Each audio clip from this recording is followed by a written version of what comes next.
Hello and welcome back to Trek on the Tube. Today I wanted to talk about canon, what it is and what's considered as such in Star Trek. But because Bob decided to complicate the TV and film industries with a whole lot of terminology, I had to make a video about that first.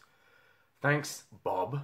Okay, seriously, I truly do believe it's a must for both you guys and the channel that we spend some time defining certain words used in film and TV today, and then try to use them to better define Star Trek before tackling the huge topic that is canon. Knowing this vocabulary and having examples to illustrate each term will not only help you better understand canon itself, but it'll also help you know when a movie takes place within the timeline of its own universe. For the sake of simplifying my examples, I will be using movies, not TV series. Also, I'll stay away from Star Trek when giving examples because we're going to deal with that more precisely in the end. What? Shut up, Bob. Okay, first word, the simplest of all, original. The original movie is the first feature film to show you the franchise on the big screen. It can be an adaptation of a novel, a comic book, a TV series, or it could also be a brand new idea. What's important here is the fact this universe is shown on the screen for the first time. For example, Star Wars or Planet of the Apes or Alien, etc. I know people get frustrated with adaptations because in most cases the movie does not do the book justice. As true as that may be, you might be able to find comfort knowing that the book and the movie are two different interpretations of a same story, which means one does not cancel the other or rewrite its events. Both exist separately. Enjoy whichever you want. The original movie is essentially point zero, and based on its placement within the timeline of events of that franchise, well, there's going to be prequels, sequels, or, reboots, and we're going to go into that after. So the second word, sequel. A sequel is a movie that takes place after the original within that franchise's timeline of events. So we're talking The Empire Strikes Back or Beneath the Planet of the Apes or Aliens. Usually sequels feature the same group of characters as the original movie and they all go on an adventure that follows the first. What's important to remember here is the sequel adds story elements to the existing one created in the original. Third word, prequel. Contrary to a prequel is a movie that takes place before the original within that franchise's timeline of events. So for example, Star Wars Episode 1, The Phantom Menace, or Prometheus. Prequels don't need to use the same characters or events as the original movie, but usually do. Prequels have a tendency to be backstories. They explain how and why a character became who they are, or what happened in a certain place before it was shown on screen in the original. It is common for prequels to have sequels, which are in turn also prequels to the original, and of course, just like sequels, prequels add to the existing story established by the original. Fourth word, spin-off. Now, this is where Bob started going a little mad. Spin-offs are interesting because the word itself has quite a broad meaning. Essentially, it describes a movie that takes place within the same franchise, the same universe, but focuses on a side character and makes that character the hero. Or sometimes it can even be about another group of individuals entirely. Spin-offs can either be sequels, prequels, or parallels, called sidequels, taking place at the same time before or after the original. Rogue One, a Star Wars story, is a spin-off prequel to the original. Puss in Boots is also a spin-off prequel to its original movie Shrek. However, in a world of cinematic universes, you'll find the word itself, spin-off, is less frequent than before. Spin-off movies just have a tendency of being in the same universe. And perfect transition to the fifth word, crossover. The idea of a crossover is pretty simple. It's to take two existing franchises, smash them together and use places or characters from both. You see, this can potentially attract twice the amount of fans, which is kinda genius. Sadly, once upon a time crossovers were novelty movies at best and usually featured some sort of epic fight studios believed the audience absolutely wanted. Freddy vs. Jason, Alien vs. Predator, King Kong vs. Godzilla. Now, believe me, I'd love to tell you how these crossover movies fit into this timeline of events we keep coming back to, but the thing is with these older crossover movies is it was never really clear. Most of the time they were kind of their own thing, and they were never really referenced in the respective original franchises. So I suppose you're going to have to do some research yourself because most of these are case-by-case situations. The funny thing is, crossovers nowadays are morphing into something quite different. See, crossovers usually blend two films together within the same cinematic universe, and so they're no longer novelty movies. Anyway, all this brings us to the sixth word, cinematic universe. Yeah, I know it's technically two words, Bob, but they don't... God damn it. In film, a cinematic universe is an established, common universe in which movies from different franchises take place, even if they do not reference each other in any way. Guardians of the Galaxy is in the same universe as Iron Man. Now here's the thing, Spider-Man Homecoming came out after Guardians of the Galaxy Volume 2 and takes place within the same universe, so technically it's a sequel. Captain America the First Avenger takes place before everything else in that timeline of events, so technically it's a prequel. But each franchise must be considered its own, and each movie is mainly a sequel or a prequel to their own original film, within their own franchise. It's not complicated as such, it's just a new, modern way of doing things, a way that has a tendency of blurring lines. So yes, Iron Man being featured in Spider-Man Homecoming is a crossover, just like Hulk being in Thor Ragnarok was a crossover as well. On a side note, even though no one really cares, the X-Men do not have a cinematic universe. It's just a film series. Remember, a cinematic universe is made up of different franchises that function independently from one another, but take place within a common universe. Every X-Men movie that isn't technically an X-Men movie, like Logan or Deadpool, are just spin-offs. They are part of the X-Men franchise. That being said, the X-Men timeline doesn't make any sense whatsoever, so I suppose it doesn't really matter.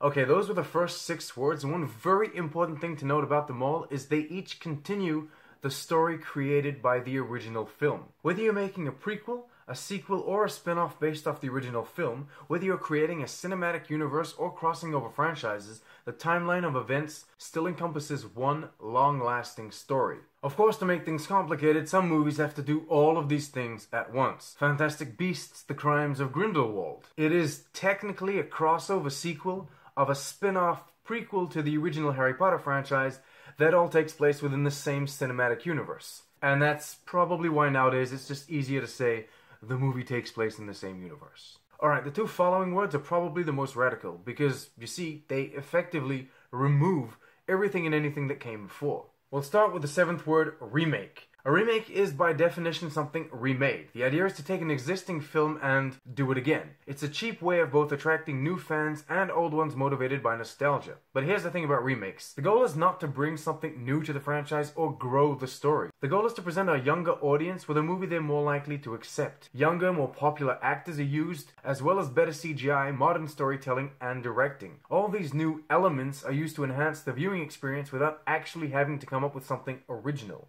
The only interesting argument one could have to defend a remake is if a director, known to have his own style, can bring that uniqueness to the franchise. Now, contrary to everything we've talked about until now, a remake does not continue the original story. It does not place itself somewhere before, after, or during the events of the original film, like a sequel, a prequel, or a spin-off. A remake, in essence, establishes itself as the new starting point of the franchise. Everything that came before still exists. Anyone can go back and watch it. It's just that that story is closed. A remake makes itself and the universe it exists in the dominant story. Generally speaking, the more recent version is always the dominant story because that's the story unfolding currently. And now we move on to our 8th and final word, reboot. The one thing that people always seem to confuse with remakes, and understandably so. The differences are subtle, but you'll see it all makes sense. Kind of. Where a remake is specifically a film done again, a reboot is rather a new beginning to the universe in which the original film took place. Mad Max Fury Road, Rise of the Planet of the Apes, The Mummy from 2017. You see, the studio takes the ideas, the elements, the things that made the original what it was, and uses them to create something new. It's kind of like a reimagining of the events. The movie, interestingly, doesn't necessarily position itself when the original did in their respective timelines. Anyway, just like a remake, a reboot establishes itself as the new starting point of the franchise. And again, everything that came before is still around. Anyone can go back and watch it. It's just that that story is closed. The reboot is now the dominant story. Alright, that's the terminology explained. Now, how does all that relate to Star Trek? I know all the examples I gave were only movies, and Star Trek has many TV shows, but essentially it's the same thing. To make this very simple, Star Trek the original series is the original. The animated series and the first 6 movies are sequels because they continue the story of the characters from the original. Then we move on to the Next Generation, Deep Space Nine, Voyager, and the Next Generation movies, which are all spin-off sequels. New characters but same franchise. New stories but adding to the existing one. Then we have Star Trek Enterprise and Star Trek Discovery, which are spin-off prequels. Again, new characters but the same franchise. New stories adding to the existing one, even if they take place before. And then there's the Kelvin timeline, where things get messy. Largely regarded as a reboot, it is not. Just like all the other spin-offs, the Kelvin timeline continues the story. And if it continues the story, it's neither a remake, neither a reboot. It does not restart or replace the existing one. Technically, Star Trek 09 is a spin-off prequel because the events happen slightly before the original series, but the Kelvin timeline in general is like a sidequel because it takes place in parallel to the original series. The important thing to remember is the Kelvin timeline movies are spin-offs, not reboots or remakes. And then, of course, Star Trek is full of good old crossovers. McCoy, Spock, and Scotty all appear in The Next Generation. Picard appears in DS9, Bashir in TNG, Barclay in Voyager. Worf and O'Brien are pretty much main cast in both TNG and Deep Space Nine. The original series Enterprise itself, bridge or otherwise, is featured in quite a few of the shows. And then there's the huge crossover that is Star Trek Generations, where Kirk and Picard share the screen. And also the Spock crossover into the Kelvin timeline. So yes, Star Trek features prequels, sequels, spin-offs, crossovers, but it is technically not yet a cinematic universe. For the simple reason that every TV show and every movie is branded as Star Trek. For there to be an official Star Trek cinematic universe, we would have to have a movie from another franchise entirely become part of the same universe as Star Trek. Something completely new and completely different. Not based off the characters that we already have and know. And I know what you're thinking. It can't all be about branding because Logan or Deadpool don't have X-Men anywhere in their titles. Well, in the same way they're just X-Men spin-offs, if we took Star Trek Discovery and removed the Star Trek branding, left it just Discovery, it would still be a spin-off. Imagine, if you will, another film franchise entirely. So a movie by the name of The Depths of Darkness comes out, it's a box office success. A sequel is made, The Depths of Darkness 2, Retaliation, followed by a third, The Depths of Darkness 3, Shadows.